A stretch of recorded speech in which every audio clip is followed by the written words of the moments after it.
आपण आज पंढरपूर पासून फक्त 8 ते 10 किलोमीटर अंतरावर हे मोहोळ रोडवर असणारं नारायण चिंचोली या गावामध्ये फार प्राचीन असे सूर्यनारायणाचे मंदिर आहे. तरी पाठीमागे जी मूर्ती दिसत आहे ही सूर्यनारायणाची मूर्ती आहे. त्या मंदिरात आपण दर्शन घेण्यासाठी आणि मंदिर पाहण्यासाठी आलेलो आहोत. आता आपण ह्या सूर्यनारायण मंदिरामध्ये प्रवेश करत आहोत. हा मंदिराचा प्राचीन असा असणारा सभामंडप आपण समोर पाहत आहोत. विशेष म्हणजे नारायण चिंचोली येथील हे एक अतिप्राचीन हेमाडपंथी मंदिर आहे. हे मंदिर कोणार्क नंतर महाराष्ट्रातील सूर्यनारायण मंदिरापैकी एक महत्त्वाचे असे ठिकाण समजले जाते. या ठिकाणी मकर संक्रांतीला सूर्याची किरणे सरळ सरळ मूर्तीवर पडत असतात. हा एक अद्भुत असा सोहळाच असतो. या ठिकाणी आपण सूर्यदेवाचे दर्शन घेऊया. विशेष म्हणजे या मंदिरातील मूर्तीची रचना पाहिली तर ही मूर्ती 3 फूट उंचीच्या महादेवाच्या पिंडीवर 6 फूट उंचीची नारायणाची अतिशय दुर्मिळ अशी ही मूर्ती आहे. तर त्या मूर्तीचे आपण दर्शन घेऊया. तसेच मूर्तीच्या उजव्या बाजूस लक्ष्मी व शेषदेवता तर डाव्या बाजूस पद्मावती व चामारधरणी यांच्या प्रतिमा आहेत. तर आपण या ठिकाणी मंदिरात काही शिल्पे आहेत ती शिल्पे पाहत आहोत. तसेच नारायण चिंचोली येथील मंदिर 9 भास्कर म्हणजे 9 सूर्य मंदिरापैकी एक महत्त्वाचे मंदिर मानले जाते.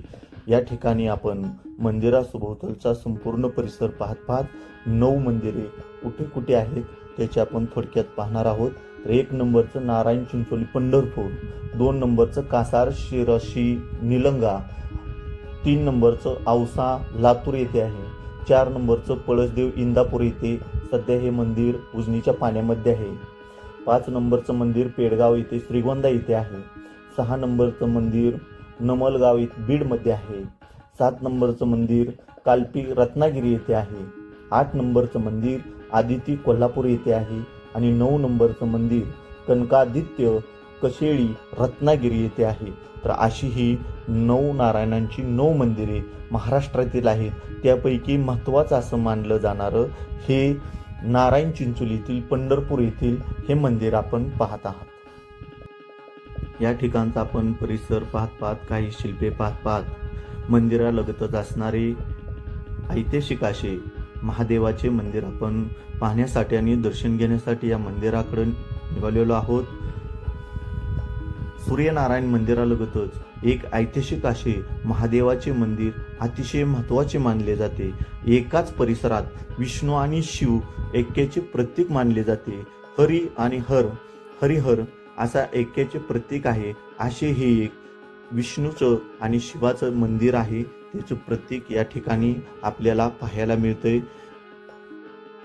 तसेच या मंदिराच्या परिसरात जी शिल्पाने कोरीव दगडे विखुरलेली दिसतात ते मूळ मंदिराच्या कळसाचे किंवा सभोवतालच्या मंदिराचे भाग असू शकतात. काळानुसार किंवा नैसर्गिक आपत्त्यानुसार देखभालीच्या अभावामुळे ते कोसळलेले दिसतात. जरी हे दगड अस्तव्यस्त पडलेले असले तरी त्यावरचे कोरीव काम आजही त्या काळातील कारागिरांच्या कौशल्याची साक्ष देत आहेत. तसेच तुम्हाला जर या मंदिराविषयी काही प्राचीन इतिहास माहीत असेल तर कमेंट बॉक्समध्ये जरूर सांगा. अशीच प्राचीन मंदिरे गडकिल्ले पाहण्यासाठी आपल्या मायमाऊली यूट्यूब चॅनलला सबस्क्राईब आणि लाईक करा.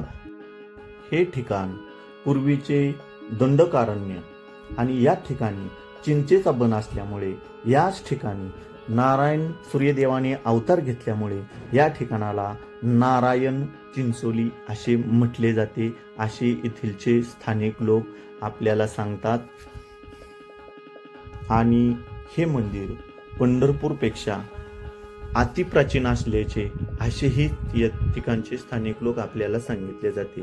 तर पंढरपूरला आल्यानंतर अवश्य एक वेळा पंढरपूरपासून फक्त 12 ते 13 किलोमीटर अंतरावर नारायण चिंचोली म्हणून हे गाव आहे. हे गाव मोहोळ पंढरपूर रोडला आहे. अवश्य एक वेळा या मंदिराला भेट द्या. सुंदर, छान, प्राचीन आणि जागृत असे हे असणारे सूर्यनारायणाचे. रामकृष्ण हरी.